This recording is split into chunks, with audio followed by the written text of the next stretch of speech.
Assalamualaikum warahmatullahi wabarakatuh. Saya Rian Mari Tegal Putra dengan NPM 514236260 ingin mempresentasikan tentang sistem operasi. Di sini ada beberapa pembahasan, yaitu pertama ada peran sistem operasi dalam sistem komputer, kedua ada algoritma dan penjadwalan CPU, ketiga ada proses control block atau PCB, keempat ada deadlock, kelima ada trip. Nah, oke. Pertama ada peran sistem operasi dalam sistem komputer.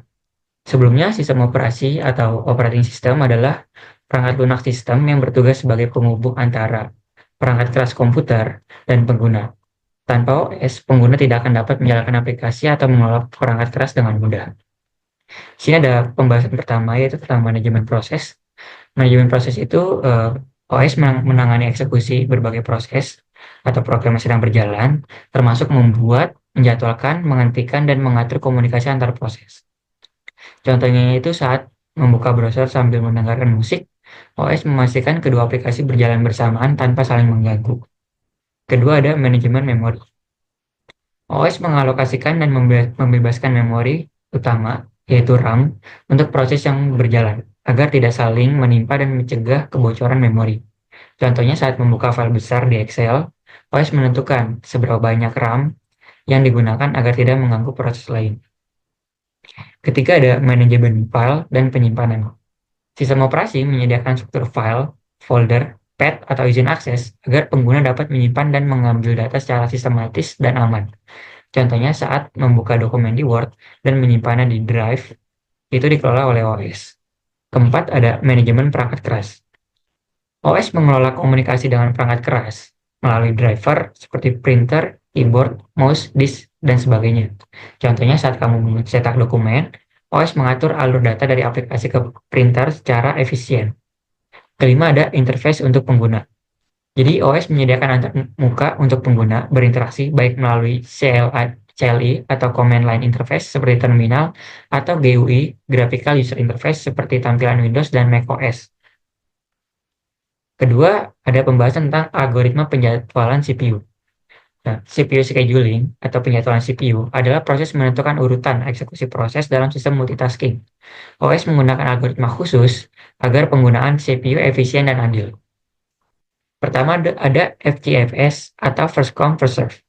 Jadi proses dijalankan berdasarkan urutan kedatangan, mudah diimplementasikan, tapi proses dengan waktu eksekusi lama bisa memperlambat sistem. Contohnya jika P1 atau proses 1 itu 10 detik, P2 itu atau proses 21 detik, dan proses 32 detik datang berurutan, maka P2 dan P3 akan menunggu lama karena P1 dijalankan lebih dahulu. Kedua ada SJF, Shortest Job First. Menjalankan proses dengan waktu terpendek lebih dulu. Optimal secara waktu rata-rata tunggu, tapi sulit diterapkan jika durasi proses tidak bisa diprediksi. Keempat ada round robin. Setiap proses diberi jatah waktu atau kuantum, lalu digilir. Cocok untuk sistem multitasking karena semua proses mendapat giliran. Contohnya, jika kuantum 2 detik dan 3 proses masing-masing butuh 5 detik, maka setiap proses berjalan 2 detik lalu dilanjutkan proses berikutnya sampai habis, lalu ulang dari proses pertama. Keempat ada priority scheduling. Proses dijalankan berdasarkan prioritas, bisa menyebabkan starvation jika proses prioritas terendah tidak pernah dijalankan. Solusinya adalah aging, yaitu menaikkan prioritas seiring waktu. Ketika ada pembahasan tentang proses control block atau PCB. PCB adalah struktur data dalam OS yang menyimpan semua informasi penting tentang proses yang sedang berjalan. PCB memungkinkan OS untuk melakukan context switching dengan efisien. Pertama ada PID atau proses ID. ID unik untuk tiap proses digunakan OS untuk mengenali dan melacak proses yang berjalan. Kedua ada program counter dan register. Itu program counter menunjukkan alamat instruksi berikutnya.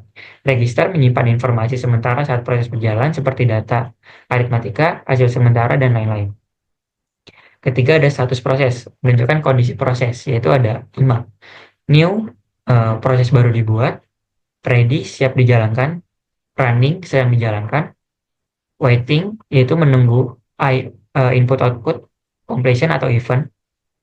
Kelima ada terminated atau selesai. Keempat, ada informasi memori dan input-output, termasuk alamat memori, tabel file terbuka, dan device yang digunakan proses. Kelima, ada fungsi context switching. Proses mengganti dari satu proses ke proses lain. OS menyimpan PCB proses yang diberhentikan dan membuat PCB proses baru. Contohnya saat kita berpindah dari mengetik di Word ke browsing, OS melakukan context switching. Keempat, ada pembahasan tentang deadlock.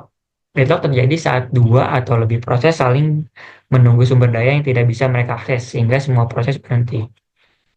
Nah, pengertian dan contoh deadlock, misalnya proses A mengunci printer dan menunggu scanner.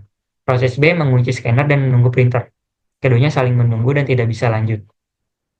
Keempat, syarat terjadinya deadlock.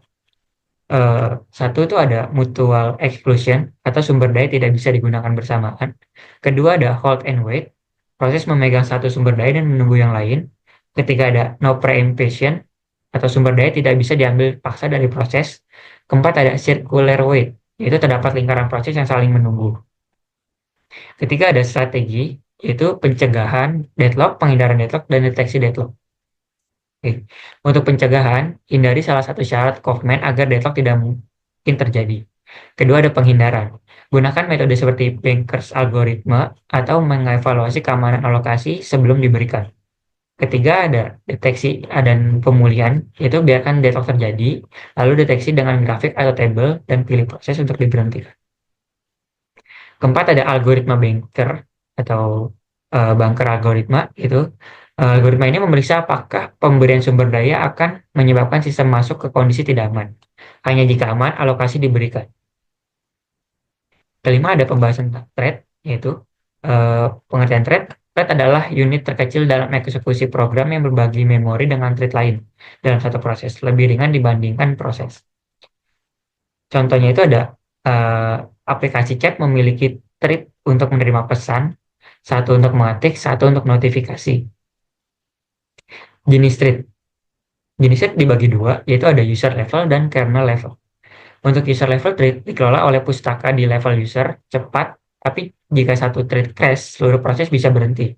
Kedua ada kernel level thread, yaitu dikelola oleh OS, lebih stabil, cocok untuk sistem multi-core, tapi memiliki overhead lebih besar.